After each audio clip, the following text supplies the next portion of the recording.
So the original concept for my Helluva Boss commentary was that I was going to make one big video with every single episode, but it is taking a bit longer than expected, and I put a poll out like I did with what I should comment on anyway, and everyone said go ahead and just make it into a series and don't worry about the full video. So this is, I guess, part 2 of this series. Anyway, we're back with Helluva Boss commentary, and we're just gonna jump in from where we left off.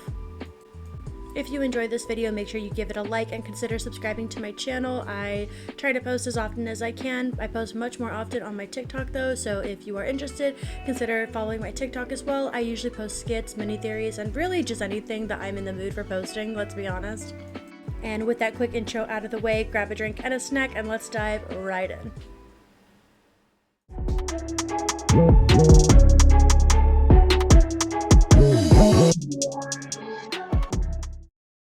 Alright, so the next one is Spring Broken.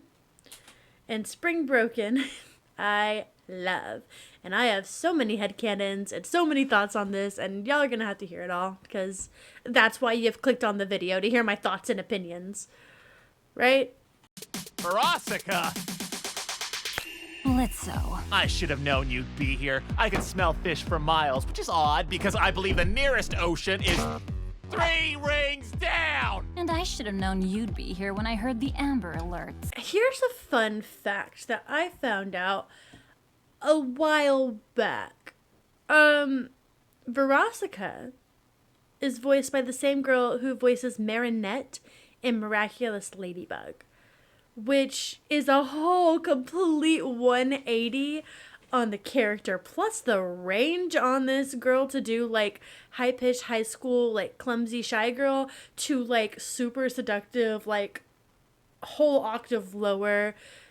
Freaking, I love her. I love her. Anyway, meet my new hellhound, Vortex. Unlike you, he actually does his job well.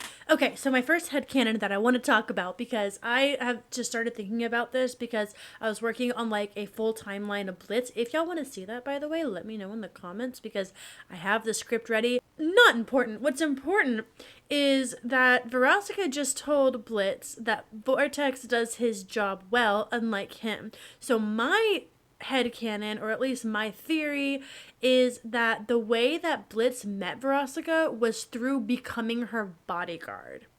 And the reason I say that is because Blitz, clearly from what we have seen already in Lululand and what we will see later, is not a great clown. And Fizzaroli and his sister both became successful. We've already seen RoboFizz and know that Fizzaroli is successful, and Veronica already said that Barbie is in rehab and said that she's a wash-up, which means that she was famous at some point and was in the same social circle as Veronica. But we also know that his sister and Fizzaroli do not like Blitz, so he wouldn't have had access to that social circle, and he would have had no way to know Veronica. So my theory is that he started after the Lululand incident and him no longer working there and starting to get more into weaponry and all that. It might have even started with him becoming Veronica's bodyguard. I don't know if that's true or not. That's just my personal opinion. Theory. Headcanon. I don't know. But that's how I think they met. What was sex with her like? Billy! What? It's a pop star. You'd want to know what sex with Michael Crawford was like. Touché. So I've never gotten that joke. I'm gonna actually look it up right now while I have my phone. He is an English actor and comedian. He's 83 years old. I mean, he's okay at looking, I guess. Oh, I get it now. I know who this is. I don't even know why I was... He's the Phantom of the Opera. That's why they say it. Oh my gosh, I finally got it. I'm such an idiot. I didn't recognize the name, but I recognized, like, as soon as I saw Phantom of the Opera, I was like, wait, look, let me look at the face. It's Phantom of the Opera. He's the Phantom. So much Phantom of the Opera references with Moxie. I love it. Fuck, I did my makeup shitty today. Oh, you look perfect, Looney. like always. Shut up, Dad! Oh, Blitz! Okay, so we hear her say dad in private a few times after this, but it's so cute to like see her like purposely not. She's like purposely angsty. It's great. That was purposely angsty. Do you believe that from my giggly persona? Yeah, no, I don't either. But I did wear a lot of chokers and I did wear a lot of black. How about you let me go in and try to reason with her? I don't really listen to what's classified as pop genre music, so her status to me is name recognition alone. Hearing Moxie rave like that is giving me flashbacks of how I would go on and on about how I listen to anything but country, which I still do. But like, when I was in high school, I would go to great lengths to describe why I hate country music.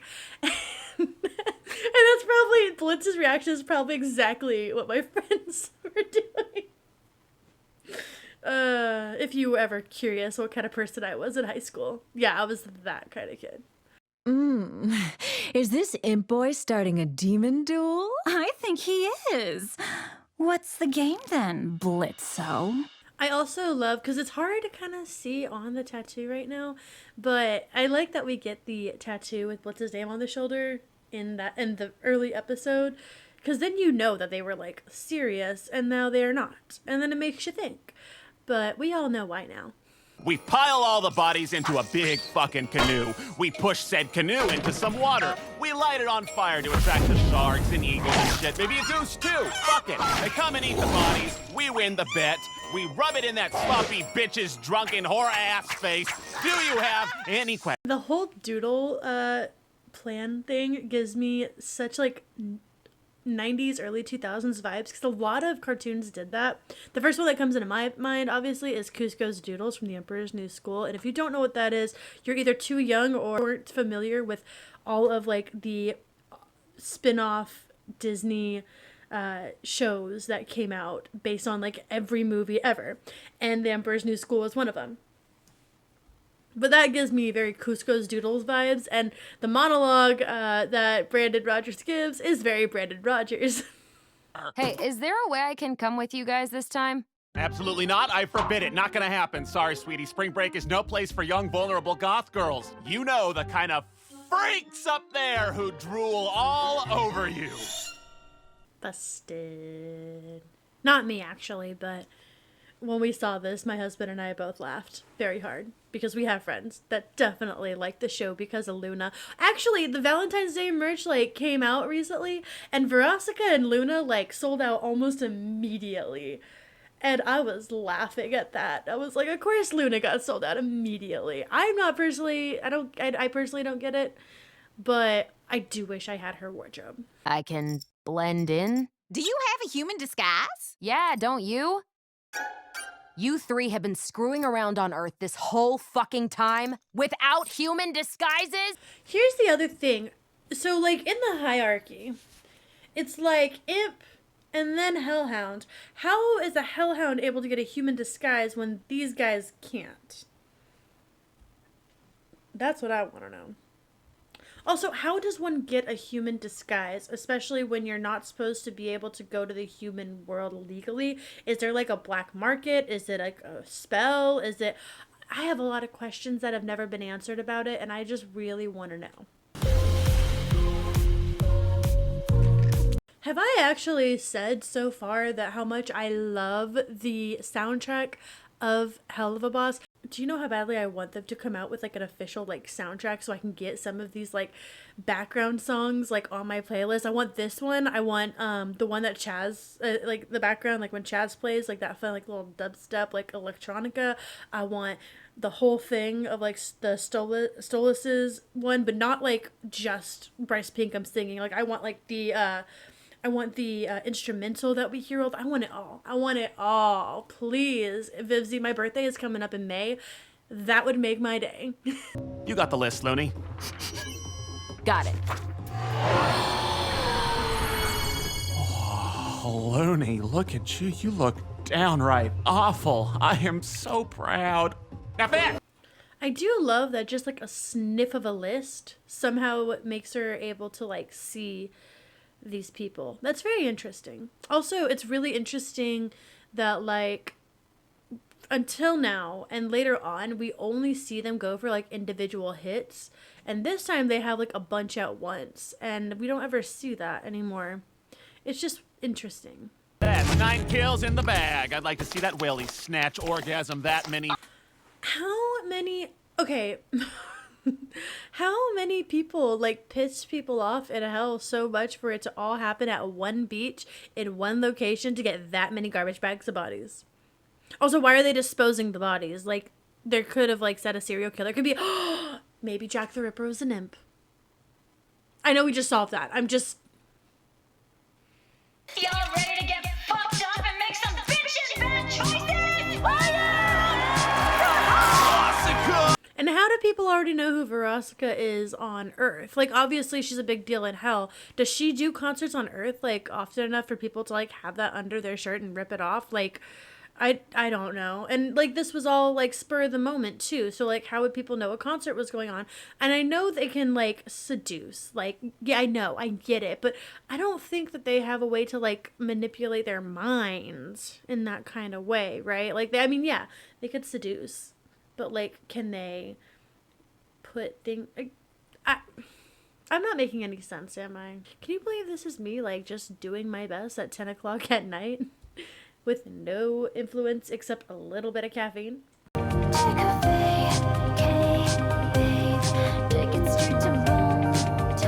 There's the other thing about this show is why I want an original soundtrack is we get bangers like this, but then people are like talking in the background or like we don't get to hear the whole like thing, and I know that there's other verses and I don't get to hear it and listen and experience it the way I want to.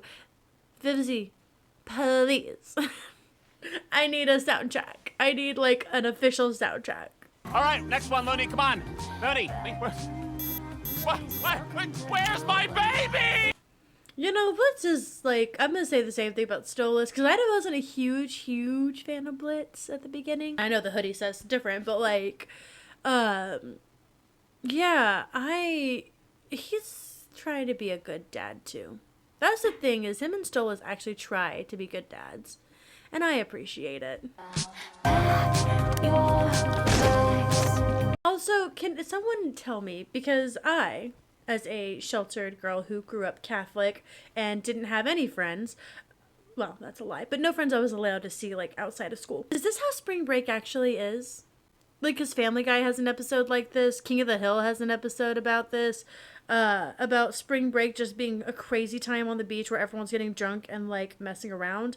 Is that how it is? Because, like, my spring breaks consisted of going to, like, the local cavern, getting a tour, and then maybe going and getting a souvenir at the gift shop. Or, you know, spending the week at my grandma's and going to see, like, the latest DreamWorks movie or something. Someone tell me. Like, someone who has actually experienced, like, a spring break like this. I would love to hear those stories. You know what the sad thing is? I would have totally said yes to that dude. I know he's supposed to be a succubus, but his human form is really cute. And I would have definitely hooked up. Yeah. I'm Luna. Okay. I'm Vortex! That's hot. I mean, like, literally, you know, because vortexes, you know, they give off heat. Probably, right? Yeah. I guess. Oh my god, I just saw, like, my entire high school dating life, or attempt at a dating life, just flash before me. I had friends who were like, even if you talk to a guy, that's considered flirting, and I was like, no, it's not. If I was flirting, you would know, because I would be, like, stuttering and, like, going off on, like, a tangent that doesn't make any sense, or a creepy fact, and half the time, I was not. Oh, what does it matter? You're not my real dad. I was almost 18. It still counts. Well, it shouldn't. I didn't need you then, asshole. I don't now. Jeez. You know, I get Luna's point, but also, I'm sure that Blitz made it very, very, like, he so just loves her so much. Like, just give him some credit, Luna. Like, yeah, she's not your real dad, but like, you didn't have parents. You were in a shelter. I. Oh my god, it's a fucking possum! Oh, crumbs. I got it! Possum in the beer keg. Okay, multiple things here. Like, is this something people do? I don't know. Throw animals in a beer keg. That one, unsanitary. No one's gonna drink that, obviously. And that's a waste of beer. I don't even like beer. I tasted beer and it tasted disgusting. And I've had multiple different beers. And if you like light beer, then you're a liar. It's so much beer to waste.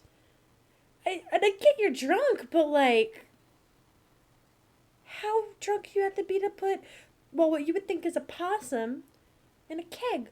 Also, that wasn't a keg. That was a water cooler with the label of beer, and there was clearly kegs right there. Which also doesn't sound good, because that probably is going to make it extra warm and gross. And why am I thinking too much into this? Billy! Hi. Hey, what did you get for it? I wanna kiss him. And it could just be me, but like, I have gotten drunk before. And I have never acted this crazy or this loopy compared to Moxie or any of the other college kids. I'm just kind of chill. And I'll probably overtalk and I'll say a lot of stupid things. But like, yeah. Also, Moxie, the most adorable drunk ever, just wants to cuddle his wife. It's so cute.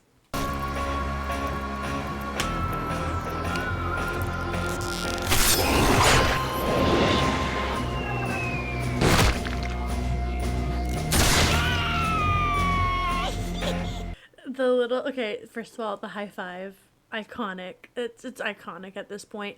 But like, Moxie's little giggle is also great.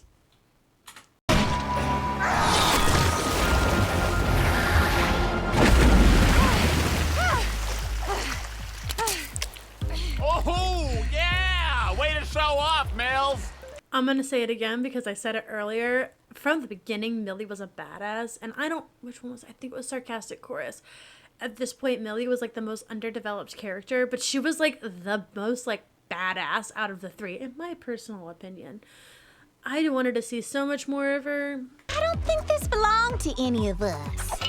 Would be a shame if anyone found out you guys were behind a giant monster fish in the human world. I want to know how strong the drugs and alcohol are in hell for that, because there's another one in like a later episode in the next season where they said heroin like barely gets rid of a headache.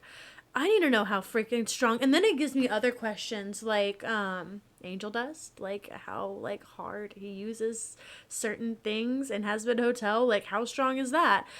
It's just a lot of questions. You know, we could keep this little B-movie scene on the down low if you agree to let us use that parking space.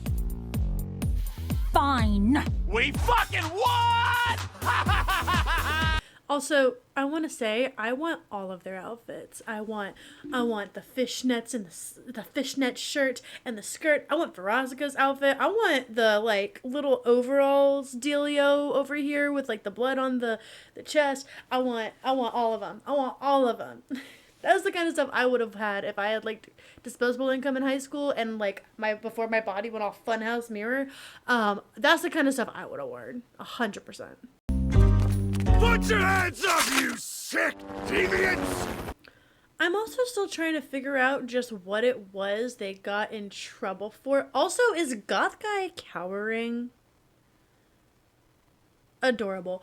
But yeah, what exactly did they do wrong? It's not like they were the ones flashing. And like, yeah, some of them were like getting a little busy on the sand. And yeah, maybe they had a stage without a permit. Or maybe it was something else. Maybe it was all the alcohol and everyone else left, so they were all to blame for the entire thing. Oh, I think I might have answered my own question.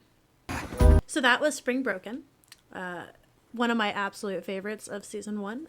I always saw Spring Broken, and it had been my favorite for a very, very long time until like other episodes in season 1. But like Spring Broken, in my opinion, was a solid episode. We got a really great antagonist. We got some really great music. We had a really good plot line. That's what I think a almost perfect episode is. A little bit of quirks, a little bit of action, a little bit of bickering with an antagonist. That was an absolute perfect episode in my opinion. Almost. I mean, there's always room for improvement, right? But like, yeah, no, Spring Broken is like one of my favorites from season 1. There's like, I think 1 episode or 2 that I put above it later on in the series, but honestly, yeah, Spring Broken, solid episode. Love it. Top of the list. Okay, so the next one is Cherubs. And I can already tell you this is one of my least favorite, actually probably the most least favorite of season 1. I do not like it. I will not have nice things to say. I have a lot of criticisms. Well, howdy, I'm Cletus. Welcome to heaven. Guess you did something good to get here. So Cherubs, it says Cherub Town, like right in front of heaven. And we've seen a little bit of heaven in Has-Been Hotel, which does look similar. But are they all separated like they are in hell? See, I'm already got questions. And the heavy lifting too. So sit right back and let us bless our soul for you. We're gonna break that down for a second. Now, it's obviously a parody of the IMP jingle. Now, the IMP jingle is also complemented by people getting killed. But that's because people there do the killing, and they filmed humans getting run over by trains, hanging themselves. They just like, we're not gonna think about it. I'm gonna do my best to be nice. I just can't promise anything. I don't like this episode. My partner Lyle and I ran Lyle Loopy Robotics, a technological empire. I know it says it's a dramatic retelling of what happened, but it does give like the vibe that this is a lot. Again, I'm in that point where I'm like, what time is any of this being taken place? Ugh. We were too sure of our own genius, but the machine was accidentally set forward. So theoretically, because you had no one else in there, if you de-ageified yourself, wouldn't you have like shrunk down? Like with how quickly y'all aged up, wouldn't y'all just like shrink down to babies, and then like no one could get in there, and then you're just a baby? Or even worse, you become the unborn and you're just little microscopic little bits on the floor. So you really weren't thinking this through. Also, go in one at a time. Like if you don't, you know that thing's gonna close on you. You know what it's capable of. One at a time to make sure this doesn't happen. Y'all, for geniuses, you ain't so smart. Let's kill this rich guy. And here you'll find 3 tacky stalkers about to attempt a murder. Things like this can happen to famous people all the time. And yet no one is calling the cops. Probably because he tests on the poor and is about to be the 4th trillionaire and, you know, eat the rich and all that. But, like, no one's gonna say nothing? You got the phones. You're snapping pictures. Okay. I'm sorry. Why the hand puppet? Should we go in there and tie it for him? Moxie, it's already tied. You literally see it. That's how y'all know he's about to end it. Why is no one in this episode smart? Oh Lord, I'm being haunted by ugly orphan children now. Who the fuck are they? You literally just watched a commercial. You know who they are. I think I might be a little too judgy. I don't mean to be this judgy. I just really don't like this episode. I think a lot of people felt the same way about it too, because I've noticed a lot of people usually rank Cherubs pretty low on their list. I don't hate it. it's just, there's no thinking. No one thinks in this one. No one's using their brain. Moxie, what do we got for this fella? I have some assault weapons, crossbow, honey bow, Tommy gun, old-fashioned shotgun, revolvers in 3 colors, chainsaws, katanas. I love Moxie. I just love Moxie. I don't know if I said it enough in this so far, but Moxie is like one of my favorite. At this time when I was watching this, Moxie was my favorite character, and he's so great. I mean, especially like considering where he was like so nervous to kill the family and murder family, and now he's just like, oh yeah, no, yeah, Tommy guns. I got rifles in 3 colors. I got a crossbow. I got a katana for whatever reason. God's gift of nature is a wonder to behold, regardless of age or wealth. I don't know about Lyle, but if it was me that got rolled into a hospital bed in the middle of the forest, I wouldn't even be able to enjoy nature because my eyes would be so watered from the allergies. Or maybe he's a normal person. You gonna buy that load of shit from a baby and the sheep it fucks? That is so inappropriate! Didn't deny it. Let's check out someplace else. Also, we're gonna see a lot more, but like the amount of costumes they bought specifically for this mission, you could have bought at least like one regular human disguise, right? Like, I don't know the currency and the inflation and prices on the black market for a human disguise in hell, but like, I feel like it would cost a lot less than like, first of all, furry suits for everyone, which can get really, really expensive. Don't ask how I know that. And like decent wigs, which Millie clearly had. Again, don't ask how I know that. You gotta like, I'm sure that there was a way to get a human disguise that you could use consistently that was cheaper than all these costumes. No one thinky! This place reeks of teenagers. I love how Lover's Lookout just says, I guess. You know someone got stood up, or someone got cock blocked, or someone got like, I said stood up.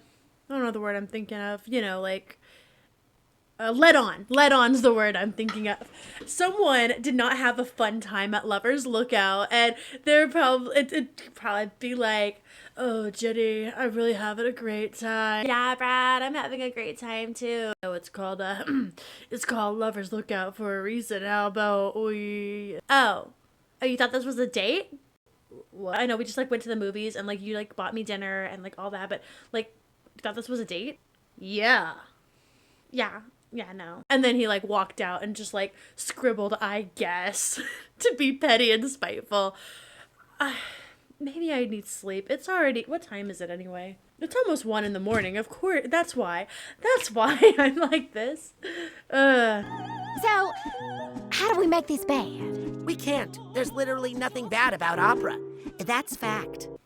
I know that's a controversial statement. I agree with Moxie, but I know most people wouldn't. And I want to know how many people sat there, and not to like get too stereotypical again, because I was one of these people, but in their Slipknot t-shirts with the colored hair and the bangs that go swoop. And they just looked at this cartoon and was like, what do you mean nothing's wrong with the opera? I can't handle it. It's so boring. And me, I like opera. That'd be me. Hi.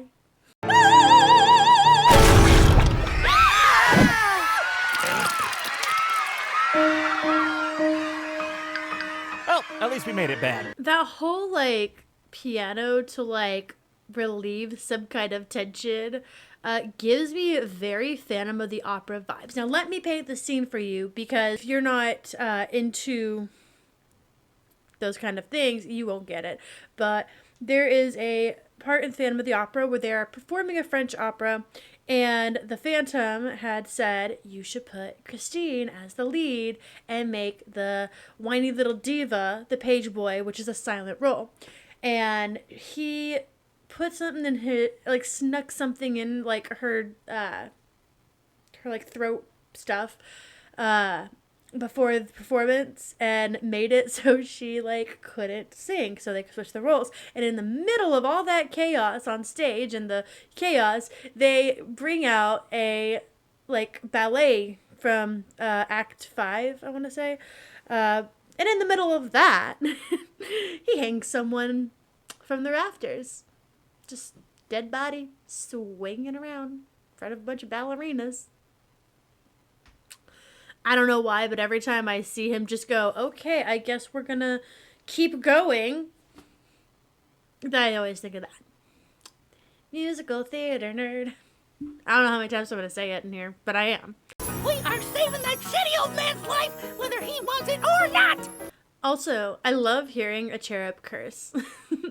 Like, I can't remember if it was my husband or one of my other friends. We first watched it. They were like, wait, why did they say that? They're from heaven. I'm like, well, they didn't take the Lord's name in vain. They just said shitty. That's not taking the Lord's name in vain. That's a very, yeah. Someone wants that fucker dead, okay? And he paid in advance, and I spent it all on this. So he's gotta go! Loop D either got a really good deal, or Blitz got scammed.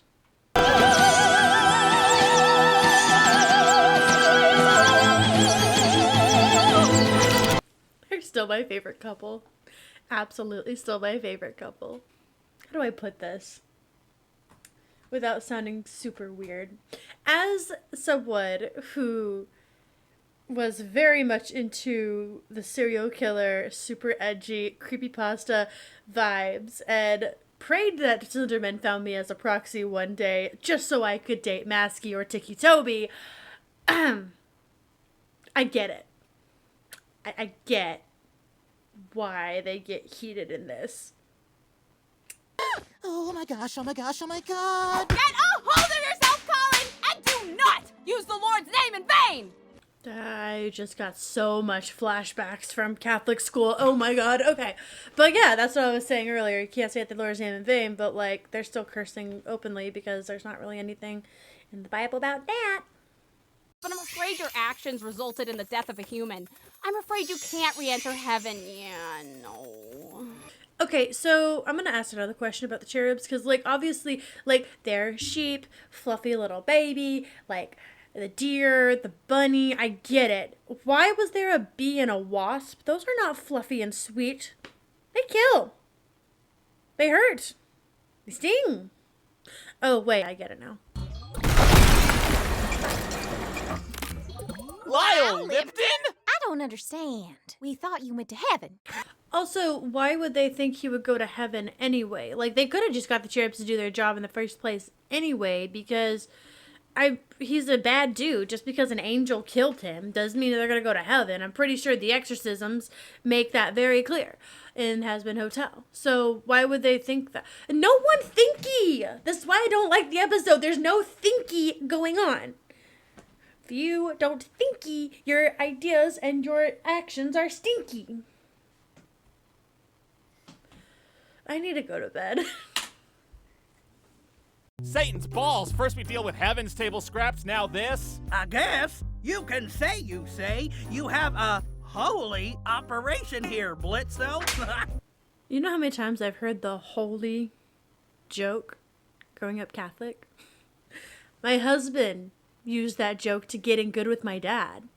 Because my sisters, well, I guess husband now, but they were dating at the time, wore sandals to church. And he said, if it's good enough for Jesus, it's good enough for me. And then my husband decided to say, you shouldn't wear sandals, dude. You need to wear Crocs. They are quite literally the holiest of shoes. And he still thinks it's funny to this day. And it happened like 3 years ago. Get over it. But I've heard this joke way too many times. I used it to justify ripped jeans one time. But, yeah. Why does this unlock so much religious trauma? And that was Cherubs. I don't like Cherubs. I don't hate it. I just don't like it. It's just not a good episode in my opinion. Just the lack of logic. There's no logic in it. It drives me crazy. Anywho, if you liked this content, make sure you leave a like and share with your friends and fellow Helluverse lovers. Also, leave in the comments any fun little jokes or anecdotes that you thought were really funny so I know what to add and make into TikToks and YouTube shorts. I hope you're all having a wonderful day. Stay safe, and I will see you in the next video. Goodbye!